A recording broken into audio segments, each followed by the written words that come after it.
Are you heading out on a short trip this summer in your car? Well, make sure you take your vital medication with you. That's according to Start Rescue, one of the lead emergency breakdown cover providers. They've said, and I quote, "We have seen a rise in vehicle breakdown cases involving drivers and passengers who urgently need to take their daily medication and are travelling without it." That's according to Lee Puffett, who's the managing director of Start Rescue. It's concerning to see how many people find themselves away from home without their medication, and I don't expect their journey to be hindered by the vehicle breaking down. I mean, that's the inherent problem of a car breaking down.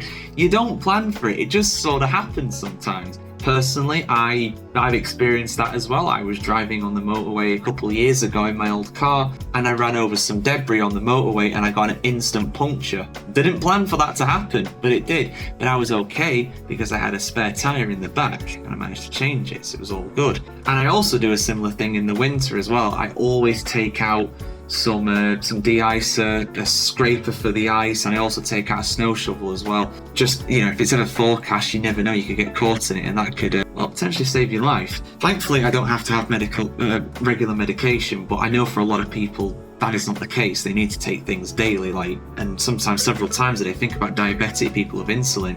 If you're caught out without your insulin in a stressful situation and you're diabetic, that's not a happy place to be, really. According to the survey, a quarter of adults in the UK regularly use prescription medication, leading to a serious risk of drivers being stranded without vital medication if their vehicle breaks down. Even a breakdown close to home can leave a driver too far from immediate access to the medication, especially if it needs to be taken at a particular time. Obviously, some medication you got to take after tea, you got to take after lunch, you got to take first thing in the morning. It just varies, really. Even a breakdown. Oh, sorry, I've already read that.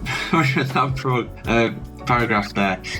Jasmine Shah, who's the head of advice for the National Pharmacy Association, says, "We encourage patients to keep their medication with them while travelling, regardless of the distance involved.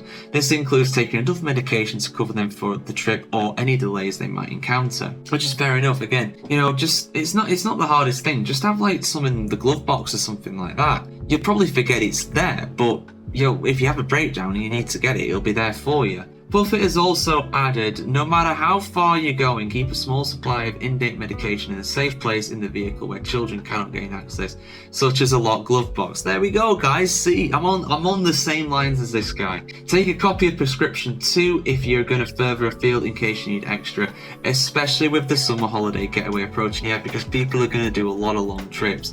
Hot weather as well. I mean, it'll eventually arrive in this country, hot weather. That's more liable to have some breakdowns as well as cars' engines struggle with overheating. Always speak to your doctor, GP or pharmacist about travelling longer distances if you need to take regular medication, and remember to take regular driving breaks. In an emergency, call for an ambulance or dial NHS 111 for non-urgent help. 999 if it's an emergency though, of course. So interesting stuff. Start Rescue are well renowned as well. They've got a 4.4 star rating on Trustpilot 2 and a 5-star de facto rating as well. So they're people you should listen to. So if you take medication regularly, you're going out, just have some in the glove box or something. You'll be a lot better for it. It's just peace of mind too. Always travel with the stuff that you don't want to ever have to use if you need to, but you might have to at some point. So like I said, full article over on the motoringchronicle.com if you want to check that out. That goes into far more detail than what I can. And for much more motoring news, advice, tips and tricks, keep it tuned here to the motoringchronicle.com.